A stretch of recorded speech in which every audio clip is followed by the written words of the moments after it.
We have a project that we are embarking on that we're really excited about, that we figured that we should bring you guys into the know earlier than later.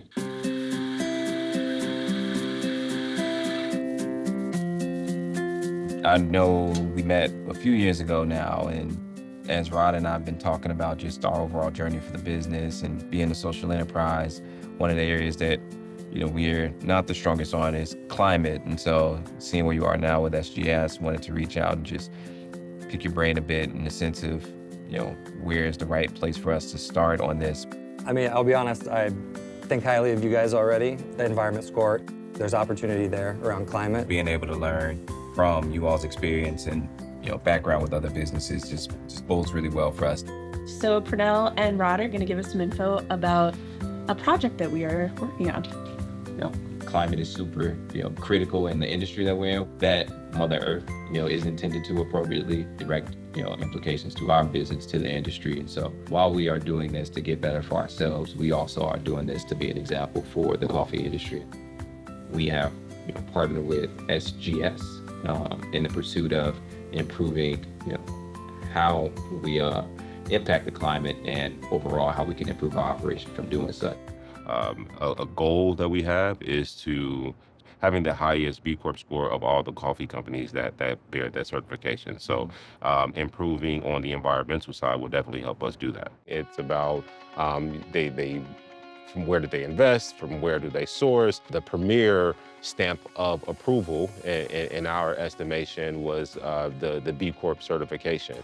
With being a B Corp and essentially a social enterprise, you don't want to have a weak link, right? And we want to be able to, operate under our fullest potential. And by way of that, when we look at our environmental and having, people in our network, such as Adam with SGS, gives us the opportunity not only to learn, but also realize the value alignment that allows us to do while we learn. And you're going to teach me more about the coffee industry than I definitely know. Consumers hearing that coffee is at risk. Climate seems like a really distant thing for people. It's like, oh, I don't understand the science. But if they're like, oh, I might not get coffee in the morning. Right.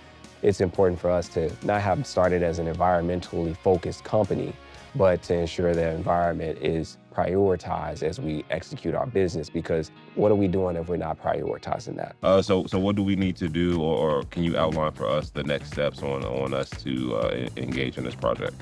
Yes, I'll put a whole schedule together of how we measure carbon footprint, how we get your team trained on carbon counting, how you can get your data verified, and how you can reduce your emissions. Sound good? Yeah. So All right. beautiful. Love to work with you guys.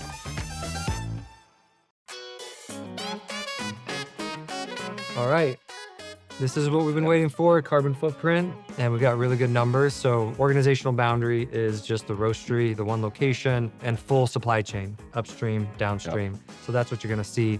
And my first question is, there's 30 lines of emission data. And Megan, you could share, like, how was that collecting? It was good. It definitely took a minute, and I think we are in a good spot now where we kind of know where all the information is. I feel really good about the data. But we do have every country broken out so that you have coffee with different emission factors from the different locations. We assume no recycled content until we know the exact amount so that you're gonna only improve. But it's good to start conservatively with those estimates. We've gotten to dig into them. We even did a data verification, and this is what you'll get. I'll let you soak it in a little bit, but your total emissions, 4,000 total tons, 4,039.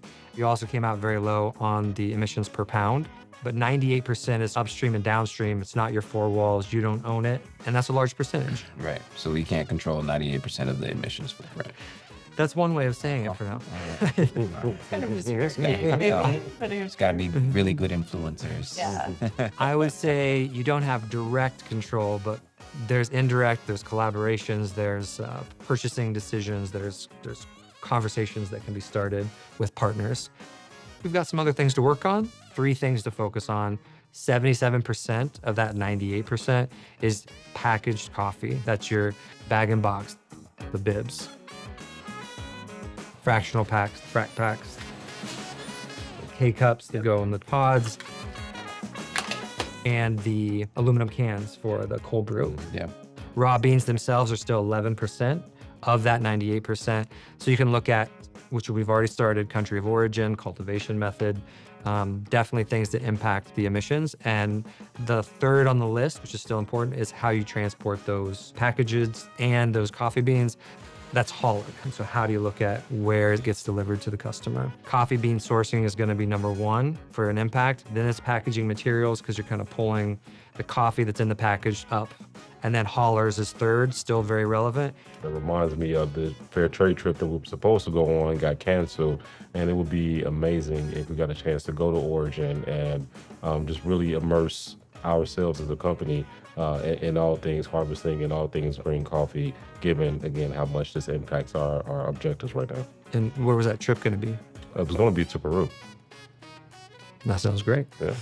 In the spirit of, understanding how we influence the supply chain, since we can't directly, impact it, then I think it is good to get closer to it. Well, it really becomes a matter of scheduling this time and who's going to be available to do that. Well, come make room. Schedules are flexible.